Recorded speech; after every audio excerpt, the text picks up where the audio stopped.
Hello, everybody, and welcome back to the WWE podcast here with the WrestleMagic episode with myself, Rocky T, and my partner, the gardener, Michael Gross.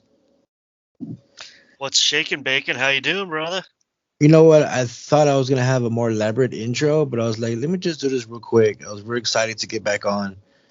I can't remember the last time it was just me and you. It's always a combination of me, you, somebody else, or one of us missing. So I'm just excited to get going.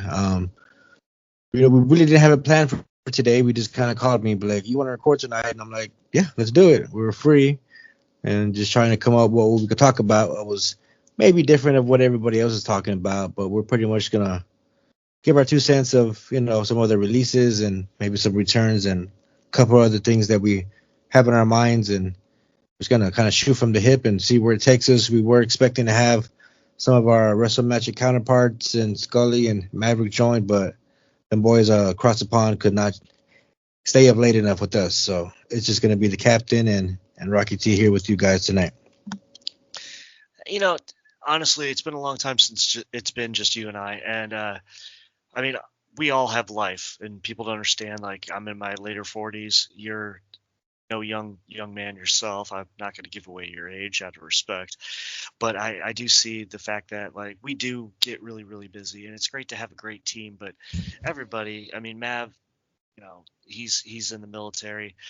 Mark, who comes in and out of WrestleMagic, he's dealing with his own things. He's very faithful to the NXT report. Brian Michael Patrick, Chef Patrick, he's a chef. He's a little busy. I mean, everybody's had like a very very hard winter to spring, so we didn't have as much time as we like to. But today, I think that us segueing into a little bit of what's happening now, even though that's not really our cup of tea, is kind of important because it's an annual thing, and that's releases. That's right.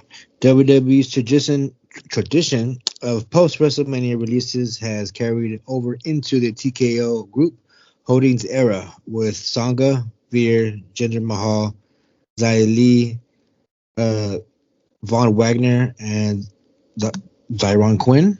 Did I say that right? I think so, yeah. Zion, yeah, like something like that. These have been released. These were, you know, Gender, former champion. The rest of them were NXT calls ups. That's where they're homegrowns. They were called up in the last draft last year, but the thing about this group of people was that they did have a lot of potential, but they were never really given anything of substance, any traction, anything to do. So it's like wasted talent. I really don't know much more to say. That was probably because that's when Vince was still in charge, and by the time Triple H was fully in control and the creative at the time, he just honestly did not have anything for them. And I know that this group of wrestlers have been with the company for 5 or more years, so I think that was one of the I guess that was one of the stipulations of who was going to get released. Somebody who had some tenure there at the company. Yeah, it's strange how they have this 5-year rule, which I mean, there's certain people I would have canned a long time ago because their time. I think the Awesome Truth should have had their walking papers 10 years ago. To be honest with you, and I know everybody's a really big fan of our Truth. He is The Miz. the Oh, our Miz truth. doesn't. Our No, truth. yeah, our Truth. He is like a locker room leader kind of guy. He does have a lot of potential. He has incredible athleticism. He's older than me. He's like in his early 50s. I get it. His character, forget it. Um, while it's kind of tongue in cheek, it adds nothing to the value of the product, let alone for he in a talent vacuum that destroys ratings like the Miz to be tagged up and winning over like talented people is just a crime. Those guys should have got their walking papers. But let's talk about the people who did get their walking papers. First of all, this message goes out to a good friend, a man who loves the show, a man we all love, DJ Kuzmo. We're sorry because there's no longer the Veer, the Veer, the Veer Mahan report. So I had to say it in the most sullen way, but the fact is he's gone, Sanga's gone. Um, Jinder Gender. Mahal, he never should have been hired back to begin with. The guy really didn't, let alone given a world title push. I get the fact that you're going into India, but there's people that have like talent and people that you actually want to pay to see. that you couldn't have ruined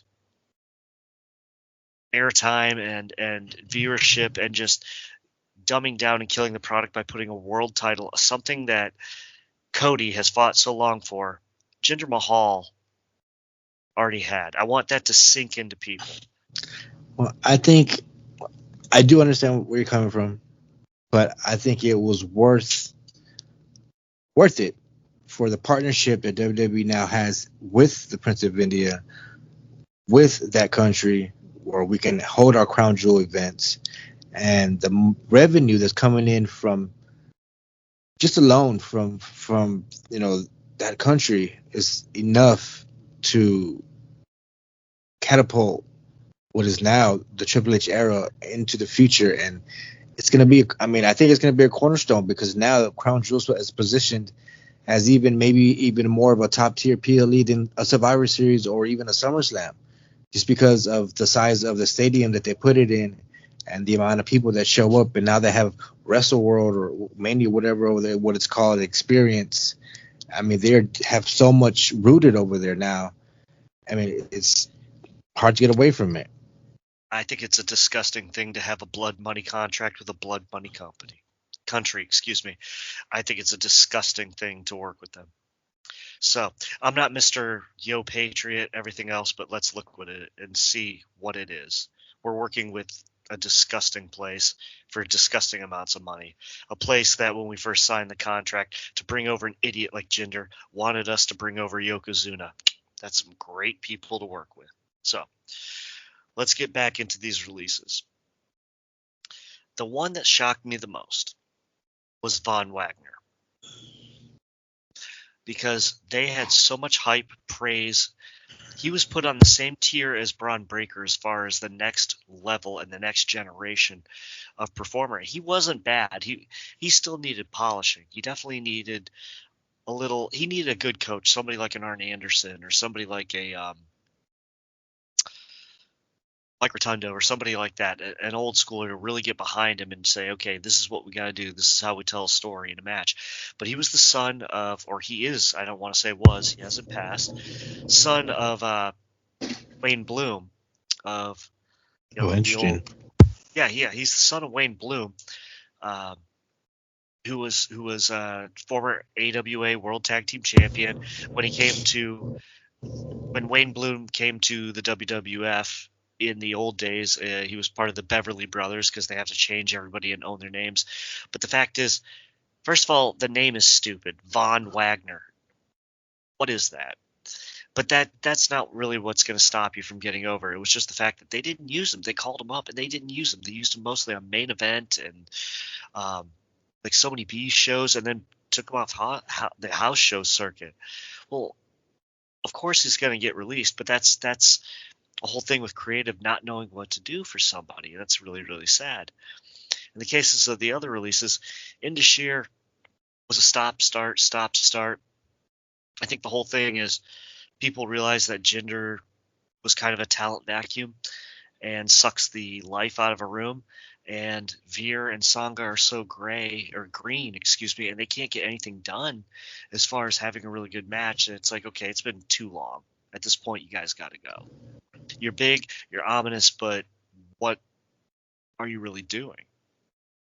I don't know. I don't think they were really ever tested. They were never given lengthy matches to show off if they could perform or put on a tag team classic match. I just don't think they were ever given enough time.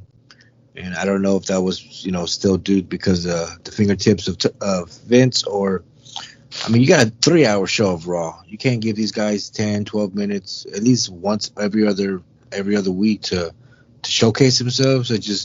They were never given the time. So that's just what it boils down to for me. I can see that counterpoint debate, but I think maybe that was because they're too green. And maybe they're like, okay, these guys just cannot do TV. Maybe there's a good point that they might have known something that we didn't know. So they might have seen like too many house show matches or too many like main event matches and said, okay, these guys are really just they're not producing. They're too clumsy. They're missing spots. They're just not doing it. So I kind of see it in that aspect because none of their matches really wowed me. It was a lot of squash matches, really fast. But if you can't move past that, 30 second to a minute and a half match, yeah, there's a point where you got to say, okay, you guys got to go. So I'm not saying that there wasn't potential. I'm just saying that in that case, I could see they're just, they said, okay, 5 years and you still can't do something great. All right, we better luck. Come visit us in the future. Well, speaking of another NXT called up that never really did anything but be a jobber, what are your thoughts on Cameron Grimes being released? That one surprised me because he just worked with Braun Breaker, and he is incredibly talented. And he'll go back to his old name when he worked in TNA or Impact, whatever you want to call it. He's a guy who wouldn't surprise me that turns up in AEW. It's another one of those deals where I just don't think that creative knew how to use him because he is actually talented and he can have a match, but I think it's partly size and partly they just didn't know what to do with him. And it becomes one of these, we don't know what to do, so we'll just thank you very much, have a nice day. And that's kind of sad because he has a lot of potential. I'm going to give you some names that I'm shocked they didn't release. Okay, shoot. Big E, Okay. because he spent 2 years rehabbing, and if he gets back in a ring and he is incredibly limited, does anybody want to see those matches? And No. I'm not trying to be rude. I'm just telling you straight up that's really sad because his matches are going to be really, really bad. Dexter Lumis, I'm a big fan of what he can do if you let him do something.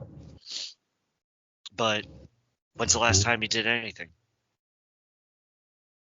The Miz, because he sucks so bad it's unreal. If you're listening to this, please go away.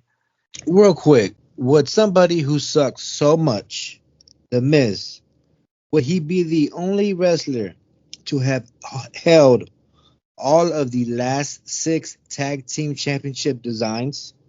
He's the first 2-time Grand Slam champion, and now he achieves this new record. He held the tag titles from the Ruthless Aggression era with Big Show. He had double champ there.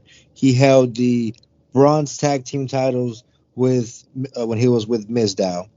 He had the SmackDown tag team titles with John Morrison, the Raw titles with Miz, and now he has with the new iteration of the World Tag Team Champions. He's the only man to have held all 6 versions of these tag titles over now the last 22 years. Good for him. So, but he sucks. He does suck. He sucks really bad. I go with the Tito Santana rule. If Tito Santana could perform in the ring way better than you could, which they could, he has the most sloppy finisher and performs it in the most sloppy way. He looks like Play-Doh. He is terrible. Logan Paul is the person they wanted when they signed The Miz for all these years. Period. Do you want a reality person to come in? I don't believe The Miz could fight his way out of half that roster. I don't believe he could beat anybody in a fist fight on that roster. I don't believe he could beat up Dominic Mysterio. Ooh, that's a low blow. It's the truth. It's the truth. It may be, but so there's no believability in his credibility. He loaned credence that anybody could do this, but really anybody can't. He was just given it. He was given. Did he earn stuff by working on the road and everything else? Yeah. But was he pushed way before people who are way more talented? Let me ask you this. Shinsuke Nakamura has not won all those accolades. But if you put those two in a shoot fight, Shinsuke, who wrestled Brock in IWGP New Japan and knocked out one of Brock Lesnar's teeth, who would hold all those accolades? A guy with the worst catchphrase of all time, one of the worst finishers of all time, and a sloppy in-ring. But he was on a reality show. and he cuts the best scripted promos. I'm going to give that one to Shinsuke. So that's what I have to say. I would have future endeavored that guy before I would have hired him. Oh man! I hope he listens to this show so he can retort to me. It's at 144 Captain on Twitter or X, whatever you want to call it. But anyway, yeah. And Rocky's T007. If you want to hang out, Miz. Okay.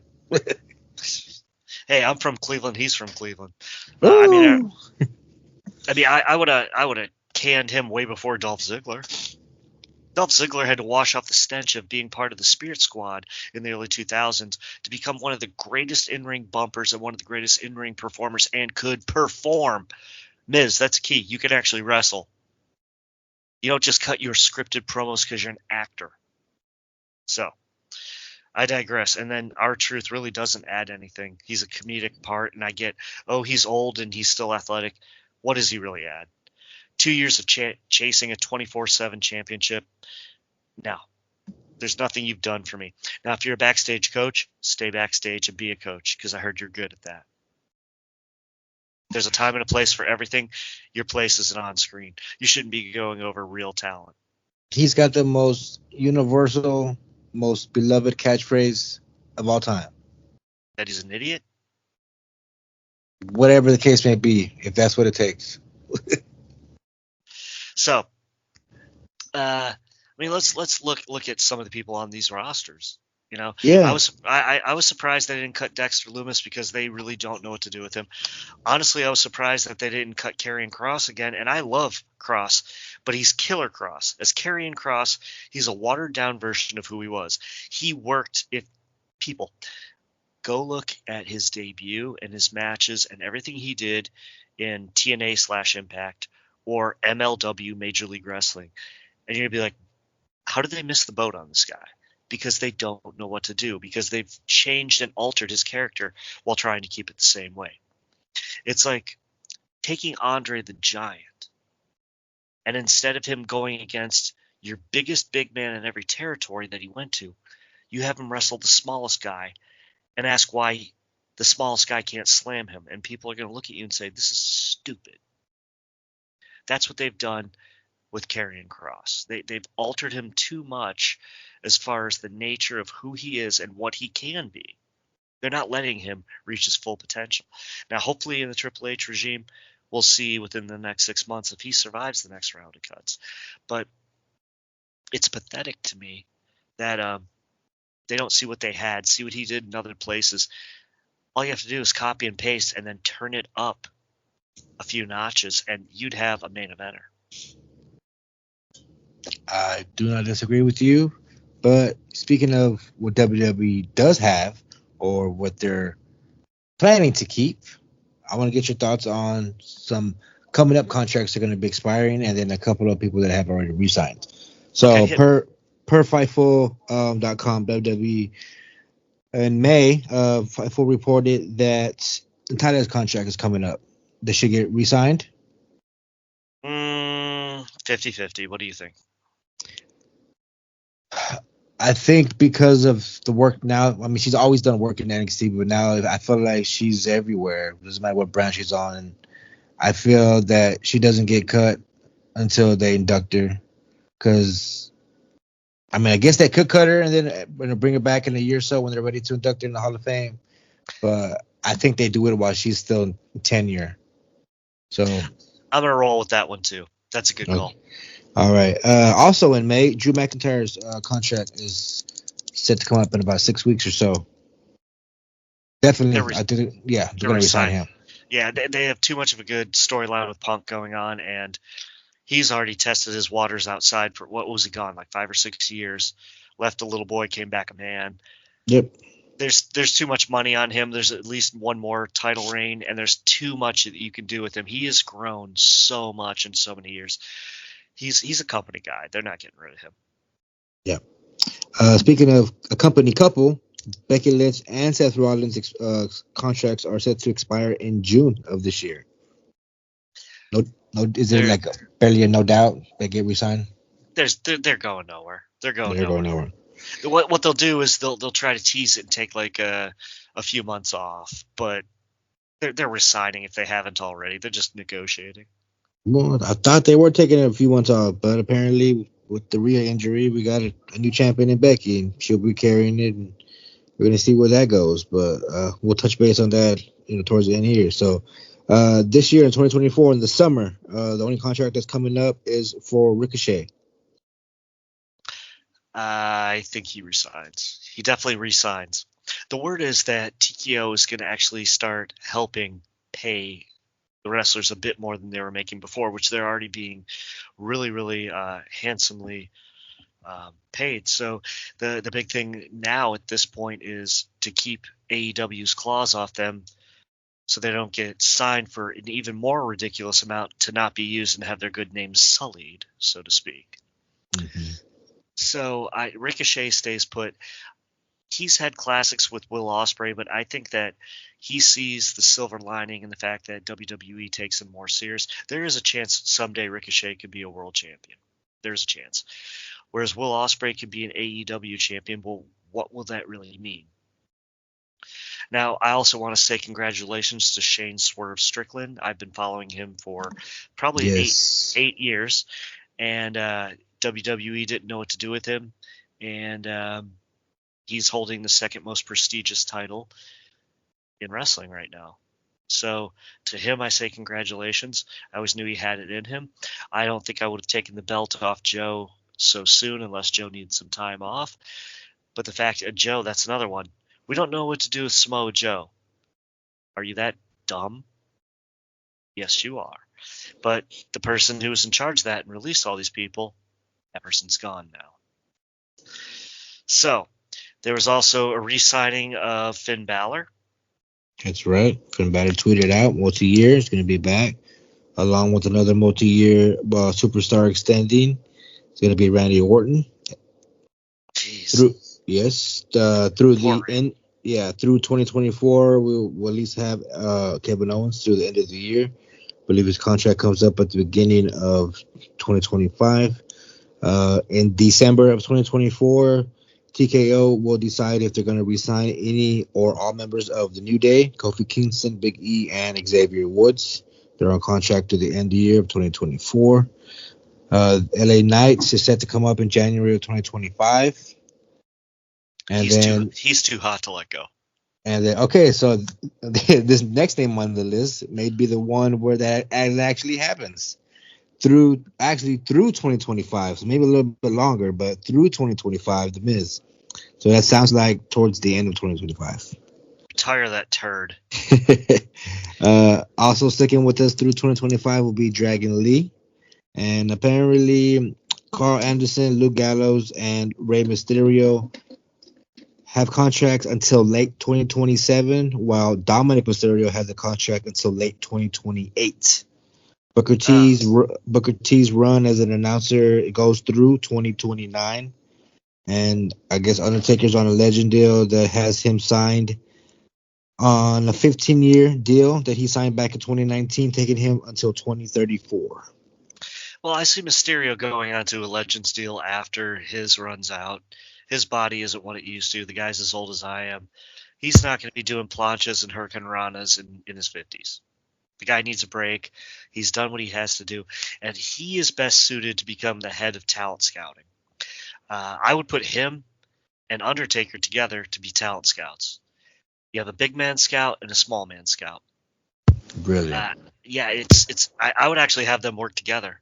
I would have them going to shows together, so they can compare notes and say, okay, how can we work a match with this guy? What do you think? Because that's the two best minds that you could put together as far as signing talent. Make a reality TV show about it. Yeah, but I'm not. I wouldn't air it for a couple of years after some of these people have been signed, just so we're dialing back, pulling the curtain back a little bit more. Right. You know, when Tough Enough first came out, Triple H said he hated it because it exposed the business. And a lot of that also is because of the curtain call, and he got punished so hard. Right. So I agree with the fact that while kayfabe is supposedly dead, some of these shows some of these shows are really, really entertaining. But give us a couple years first. I don't want to see we just signed so and so, and this is how we did it. Let me see 3 years after we signed them, when they're just getting ready to leave NXT, why you did it, what was the psychology behind it. To me, that's better to TV. That's better entertaining. It's just better. I hear you. So, moving on to a couple of contracts that are on the other side of the spectrum in AEW to pop out of the screen to me that I need your opinion on. Sure, hit because, me. So, coming up for All Elite Wrestling, 2 contracts are expiring in September of 2024, as reported by Fightful.com, and that is Bryan Danielson and Dustin Rhodes. Bryan Danielson will never leave. Okay. He's intertwined with the backstage. He's becoming basically their version of Triple H. And as far as Dustin Rhodes, it's 50-50. That's a very tough call, because I'm sure AEW will offer him ridiculous money to help try to run things backstage, but the fact is no one can run anything back there. I mean, you've been on the line with me with Just Incredible when he's talking to Jerry Lynn, one of his best friends, who's a producer, and Jerry says these kids don't want to listen to anything.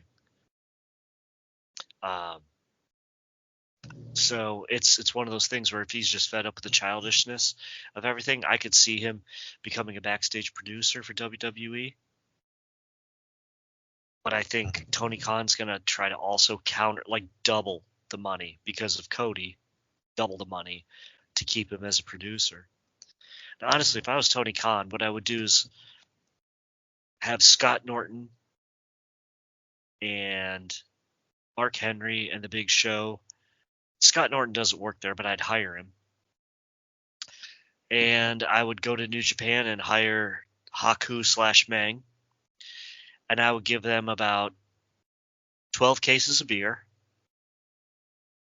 every show. And I would say, okay, guys, what I say goes. If anybody wants to change it, you take care of it. Even as old as they are, I think you start getting some better booking right there. That could be one hell of a team there. But it's a backstage thing. Honestly, Dustin Rhodes has a great mind. And with his dad being Dusty, if they could let Dustin actually take over some of the booking duties, which I think he is more than capable of, and I think Tony Khan might throw that in his direction and throw more of that in Bryan Danielson's direction, then if you can actually enforce it and stop letting all these idiots go rogue, AEW might have a chance and start giving you a more viable product. Now, one more contract I wanted to talk about is Finn Balor's and why Finn Balor's is so important. Finn Balor's contract to WWE is very important because you wouldn't have AEW if you didn't have the Bullet Club. The Bullet Club then had their subsect, the Elite, which that's how they got the name, but they all had to be part of the Bullet Club first. The Bullet Club was the brainchild and the idea of one Prince Devitt, but everybody else knows him as Finn Balor. So you have a top tier guy and the first Universal WWE champion walking through your door, and a guy who wants to do more serious wrestling. But he's also going to be surrounded by some of his friends. You have so many storylines that you could write. Don't tell me that they weren't salivating and rubbing their hands together thinking, wow, if we got the old Prince back. We've got Adam Cole. We've got Kenny Omega if he's ever healthy again. We've got the Bucks. We've got this. We got that. So many different avenues. So many different avenues that you can drive that big old Cadillac down. So that's why he was offered ridiculous money. But that means he's also probably going to finally get his individual push. So. Hopefully. But yeah, out of the first two, out of Danielson and Rhodes, to either one of them they have to come back to be inducted in the fame, right? As Daniel Bryan and as Goldust. See, you see that happening? I can see that happening, but they should do it under their real names at this point. It's kind of silly to change the names. TNA worked with WWE a long time ago to induct people who were, you know, in like contracted, like Ric Flair was contracted TNA and stuff like that. So I could see them saying, okay, it's Bryan Danielson, or they say it's Daniel Bryan. He'll break character and be like, I'm Bryan Danielson. Like this year, they grew a little bit of courage by saying, okay, it's the U.S. Express, Barry Windham and Mike Rotundo. Well, I remember Mike Rotunda as a kid wrestling both in NWA and WWF, and then all of a sudden he comes back and they call him IRS. This guy's a former World Tag Team Champion. You're changing his name and changing his identity. It's like when Iron Sheik became Colonel Mustafa for a while. Some things you just don't do. So when you're going to the Hall of Fame, they might try to say it like that, but it's going to be like, okay, we'll just call each other whatever. Another case in point with that was when Lita went into the Hall of Fame. Kane was still active, but she was referring to him as Glenn. His real name, Glenn Jacobs. She's like, I couldn't do this without Glenn and stuff like that. So, yeah, I could see Bryan Danielson going in as Bryan Danielson or Daniel Bryan, but acknowledging his real name. And same thing with Dustin Rhodes. They're not going to put him in. They might say Gold Dust, but he'll be like, I'm Dustin Rhodes. You can't deny who I am. My brother's here. You know my name. I wrestled here before under my real name. So, yeah, they'll go in, but they might do it, contractually obligated to a different company. Well, that'll be the day. That'll be interesting. Anything can happen, especially in WWE. Everybody comes back. Everybody's got to be inducted. Just have to come back. I don't think anybody really ever stays away, except for the ones that are, or the few that are blacklisted for life, and we know who they or he is. So, yeah. But so the only other list of a contract that's coming up through the end of 2025 that at least I can see on this list of contracts that are coming up is another inductee, and that's Chris Jericho. So eventually he has to come back for a Legends contract. He has no business in the ring. Come back, do some promos, sell some merch, collect a check, be inducted, grab a ring, and be on your way. Yeah, I can see that, and I think he's once he gets out of the train wreck that AEW has become, that he really thought was going to be so much better than it is. And I'm not really trying to bag on them. It's just the fact that it seems to be, the old adage of, put somebody who has ADD in a circular room and tell them to pee in the corner. Like that's what AEW has become. It's just they can't figure it out, and it's all Tony Khan's fault. But yes, Jericho definitely will come back, get his ring, and it wouldn't surprise me if he signed on to be a backstage consultant and a coach, and just try to elongate the career that has made him famous. So yeah, I could see that happening. So career wise and contract wise, it's going to be a very interesting off season, as I like to call it.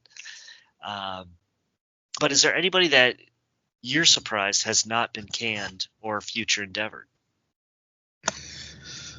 Let's see. Well, basically all of Alpha Academy except for Chad Gable. I know they're a nice little comedy feel good act, and they're jobbers, and you got the little dancing with just it's not as over as it was. It's fun. It's a fun spot, but if we're trying to move into the future again, where it's going to be full like all wrestling and part entertainment, not just all entertainment and with a little bit of wrestling, with wrestling dominating. Did you see the promo that Chad did on Friday when he was dismissing the Alpha Academy? Putting them in the split. Oh my God, I cannot believe we are definitely in PG-14 era, and this I love it so much. But honestly, that was probably the group that I thought was actually all of them except for Chad was going to be canned, and we still have more to come. So it's actually not too late. But maybe for them, since it seems like they're gonna follow him, and they're gonna go ahead and take his orders. Then I don't think they're gonna uh, be giving their writing papers just yet. But I still yeah, I think think Otis. I still think Otis looks like Francis from Pee Wee's Big Adventure. I guess I can see that. You can't unsee it once you see it. But anyway, Yeah. yeah, keep going with the people that you're surprised we're not let go. Well, it's not too late, but I figured we already kind of hit the wall, hit the ceiling with the LWO stuff with Santos Escobar and his group. So I figured maybe part of LWO would have been let go. I figured Carlito pretty much came and did what he needed to do. Got over in Puerto Rico last year. Ben Ray's sidekick. I've kind of figured they already done all they can do with him. So I'm surprised that he's not on that list yet. He may be. Same thing with Joaquin Phoenix and what's the other one? His little tag partner. I can't remember. Can't remember his name, but those guys there. Selena's kind of been just not really significant. Even when she was queen of the ring, she didn't do anything significant with that. I figure she's been floundering for years. She's been again. She was given a title match because they were in Puerto Rico last year with the pay-per-view. So To I her don't know. defense, she's the most talented person most talented female that they never push. And Yeah, you do hear that a lot, and it's true. and the fact that she's a bargaining chip to get her husband back. Who's her husband? Aleister Black. That's her husband. Yes. No way. That's one lucky son of a gun. Wow. Yes. Just like I also believe that, I mean, we all love Rhea. But the fact that they broke the fourth wall by showing her, like at the live event, the last one that you were on the show with Matt about, when they showed her in the audience with Buddy Murphy, Buddy Matthews, whatever you want to call him, and of course that idiot Pat McAfee, I'd fire that idiot really fast, because he acts like such a 14-year-old. They show he and her together, and he just starts saying, "Who's that with her? Who is that?" Yeah. I mean, there's definitely a lot more foreshadowing going on, which I like because you get to speculate on things that could actually happen. It's not just things we see one time and then it's never followed up on. So Yeah. definitely see that. But I think Aleister Black I think he's on this list real quick. Hold on. He re-signed in 2022 for 5 years, so he's there until 2027. In AEW, Buddy Matthews is not on this list. Let me check it again real quick. But let's also remember Andrade was signed for a while, but he got out. So, and a lot of those guys came up together with each other at NXT and wrestled each other on an international scope and an international scene. That's why Hunter first signed them for NXT. So what I'm seeing is where there's a will, there's a way. All you have to do is fight someone backstage. Right, and get let go and make Tony Khan fear for his life. When he's like 50 feet away and not even touched. So Backlash is coming up in 2 weeks, right? I believe in 2 weeks. Something like that, yeah. So our main event at this one is going to be Cody Rhodes versus AJ Styles. Get very excited for this one. It's going to be a very good technical, but partially high-flying match. I don't think it's going to be too overdone. I think it's going to be done just right. But speaking of Backlash, on this day in history actually would be tomorrow, April 25th, this day in history in 1999, at the very first WWF Backlash pay-per-view from Providence, Rhode Island, Stone Cold Steve Austin retained the WWF Championship against The Rock in a WrestleMania rematch. At the conclusion of the match, Austin was reunited with his coveted Smoking Skull belt by Vince McMahon. So on this day in history, that's what took place at the very first Backlash. And in 2 weeks, we make history at Backlash France with Cody and AJ as the main event. What do you think about that? I mean, it's going to be a fun show, to be honest with you. AJ versus Cody, I think it'll be for the first time, as far as I know. Right, it is. They actually So mentioned it, yeah. I think that this is going to be a match where AJ's going to use his knees from about 4 or 5 years ago. We're going to see a couple of moves from AJ we haven't seen in years ago. I think Cody's going to pull out all the stops that he was using in his epic matches against Nick Aldis people from about 5 years ago. If people have never seen Nick Aldis versus Cody, the 2 series NWA title switch, that was Cody's best matches ever. They were. There was a story and there was a match and it was amazing. So, with that being said, if we see the Cody that was Cody versus Aldis, and we see the AJ from 5-6 years ago, just a little bit healthier, a little bit more spring in the step, we're going to see something really awesome. We're going to see, and I don't want to hear this is awesome. I want to hear, wow, I don't want to hear the holy S chants. I don't want to hear the you still have it. I don't want that overplayed stuff. I just want people to just applaud and scream. Because I think we're going to get a good story. And that's the thing. Both of them are so old school, they're going to tell a story. Right. Well, that's something to look forward to. What else is some things to look forward to is us more in the future. So, listeners, we're going to go ahead and say goodnight right now.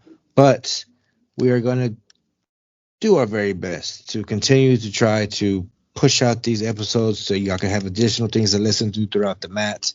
We know that Matt and Michael Ritter and Memphis Mark and everybody's holding it down, all week, every week for y'all with the Raw, SmackDown, NXT reviews, and Anthony DeMarco with the After Dark. And, we like to throw in our 2 cents from time to time. Me and the Gardener are very, very, very busy, very, very busy, sexy men out here in the world. And it's hard. It's hard to just to find the time for us to sit down together. So luckily, I got my woman in check, and all the women are in check. So, that's the way to be.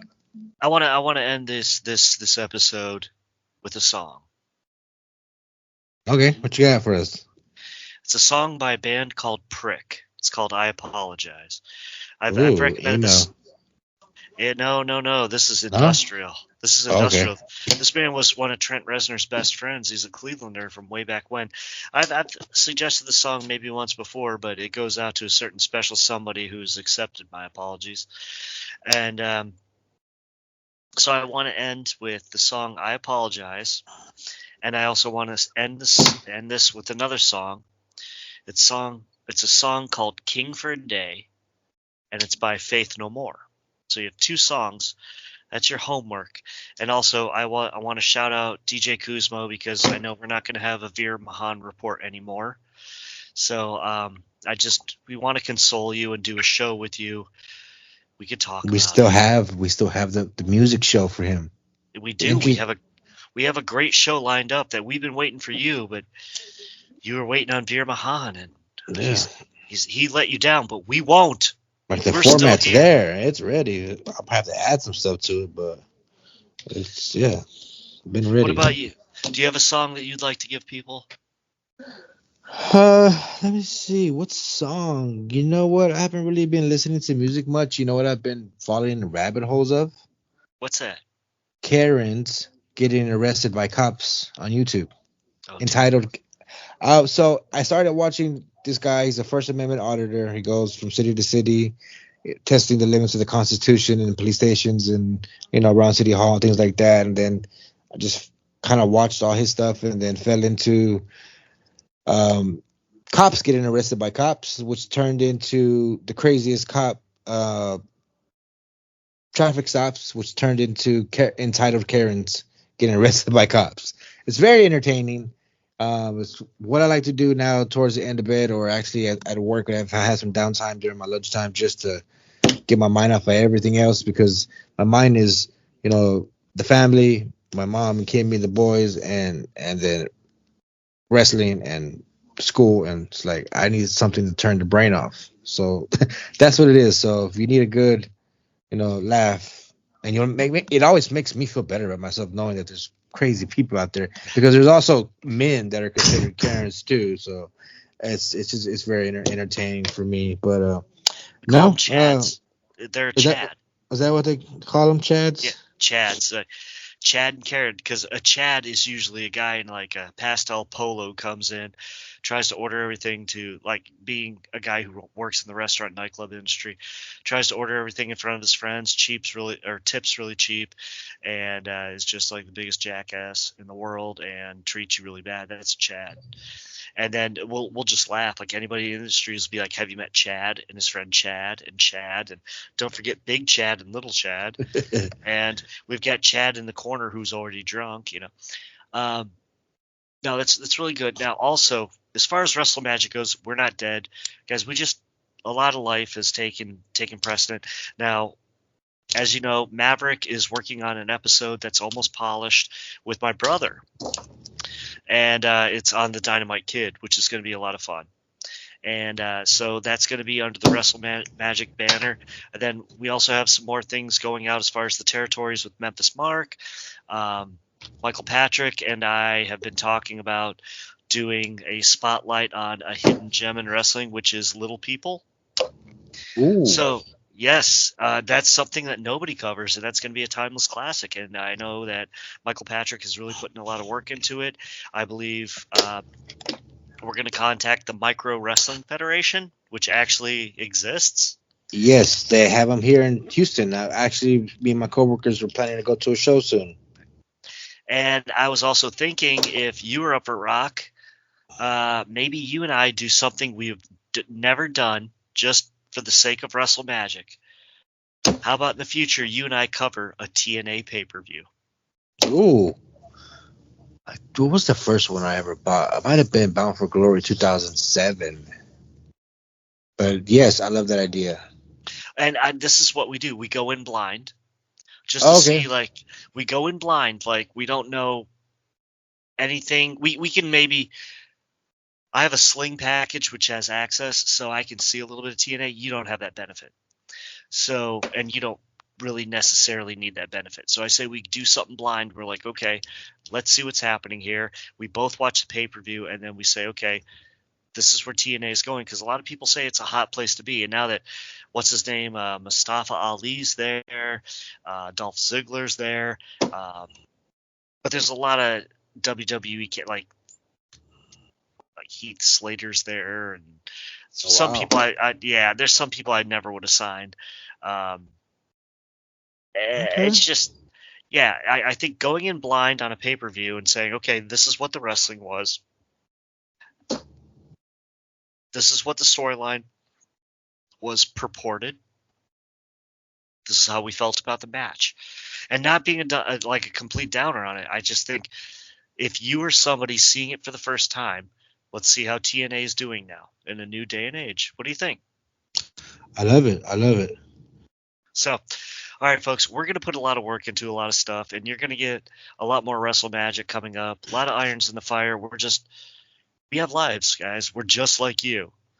And as much as you love the content that we put out, we also love to provide for our families. We also love to be there for our girlfriends. We also love to make sure that children go to school and have food on the table and do whatever they need to do in life. And that's what we need to do, and we need to keep doing for our families. And Matt is a saint for the way he sacrifices his life for this.